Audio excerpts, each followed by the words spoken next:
Attendez, je vous ai fait une surprise dans cette vidéo, donc restez bien jusqu'à la fin pour la voir. C'est une image, un overlay de fin de vidéo que j'ai fabriqué moi-même et j'ai hâte de savoir comment vous allez la trouver.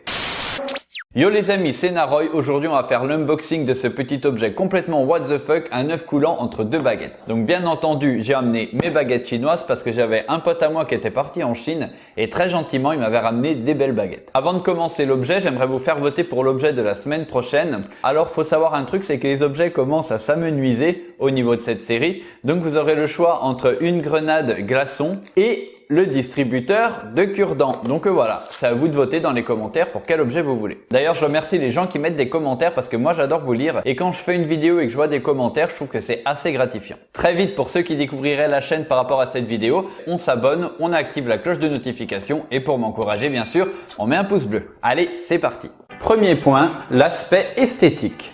Ah là là, mes baguettes, elles sont méga stylées, mais laisse tomber. Et franchement, au niveau des baguettes, je me débrouille super bien. Maintenant, on va faire l'unboxing de l'objet. Et franchement, j'espère qu'il sera lourd parce que un espèce d'œuf comme ça, je vois pas du tout à quoi ça peut ressembler. Surprise!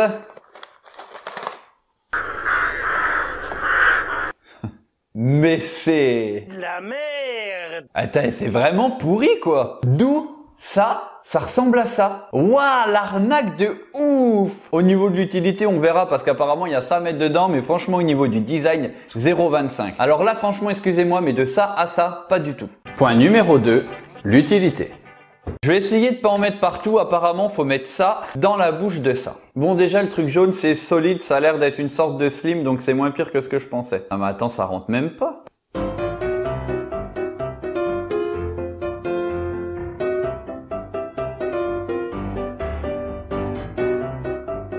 Je crois que j'ai trouvé la solution, faut le presser comme ça et avec l'appel d'air.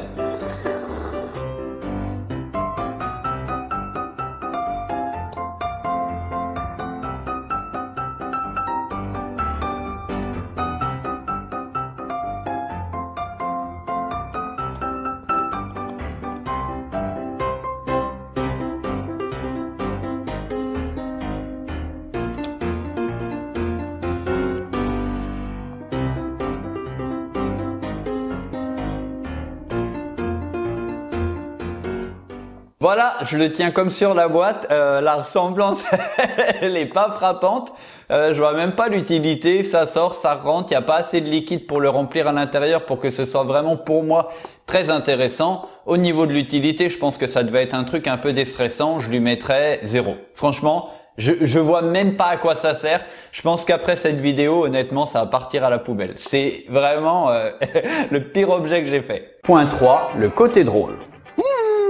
Au niveau de la drôlerie, si vous pensez que le truc que j'ai fait tout à l'heure c'est drôle, vraiment de faire ça là, voilà, il l'a recraché et maintenant si on le compresse, voilà, il l'a ravalé. Si vous trouvez ça drôle, moi je peux plus rien pour vous. Personnellement, c'est tout sauf drôle. La texture de l'œuf est, enfin l'œuf, si on peut appeler ça un œuf, est vraiment hyper dérangeante. Le blanc en bas, son espèce de petite collerette, c'est vraiment pourri aussi. Donc non, franchement, je serais très sévère au niveau de la drôlerie, 0 aussi. Point numéro 4, la solidité du produit. Bah au niveau de la solidité, autant vous dire que la collerette, si je fais ça, je la déchire. Mais comme de toute façon, c'est un objet dont je m'en fous, je vais vraiment essayer de le péter pour voir. Donc je tire un petit peu juste de toutes mes forces. Hein. Voilà. J'ai pété la collerette. Et si je le tire comme ça au niveau de la bouche, on va voir si j'arrive juste avec les mains à le péter. Et si franchement, voilà, je vais venir vous le montrer en gros plan. Voilà, je l'ai totalement déchiré et j'ai pas franchement forcé. Hein. Je vous rappelle que pour l'instant, on est sur une note de 0,25 et au niveau de la solidité, 0. Voilà, poubelle. C'est le plus gros échec de tous les objets que j'ai testés. Dernier point, le prix. Et bien maintenant, voyons au niveau du prix pour voir cet objet pourri combien il valait. Ça valait 2,17 €. Donc au final, bon, peut-être que effectivement le prix justifie la médiocrité du truc. Voilà, c'est une pièce de 2 € hein, parce que forcément c'est un truc d'export, ça vaut pas plus. Donc au niveau du prix, allez, je serais quand même un petit peu plus indulgent. Je lui mettrais une demi-étoile parce que franchement 2 € c'est quand même pas très cher. Mais pour ce que c'est quand même déjà beaucoup trop cher. Ça sert à rien. C'est même plus intéressant en tant que batterie de caisse de résonance pour les baguettes qu'en tant qu'objet lui-même. C'est vraiment très nul. Là, je vais être curieux de lire vos commentaires. Là, je vais être curieux de savoir si quand j'ouvre un objet nul comme ça, vous trouvez que la vidéo est très drôle. De me voir vraiment en PLS durant toute la vidéo galérer en me disant « Mais qu'est-ce que je peux faire sur un objet aussi nul? Comment je peux rendre la vidéo attractive sur un truc tout pété ?» Ça va vraiment m'intriguer. Maintenant, la surprise que tout le monde attend et que je vous ai promis en début de vidéo, j'ai créé un tout petit overlay à la fin de chaque vidéo. C'est une image un peu customisée où on voit mon sigle abonnement avec 2 vidéos. Et du coup, je vous laisse le découvrir et juste avant, il ne me reste plus qu'à vous dire que dans la vie, tous les grands projets commencent par de petites étapes.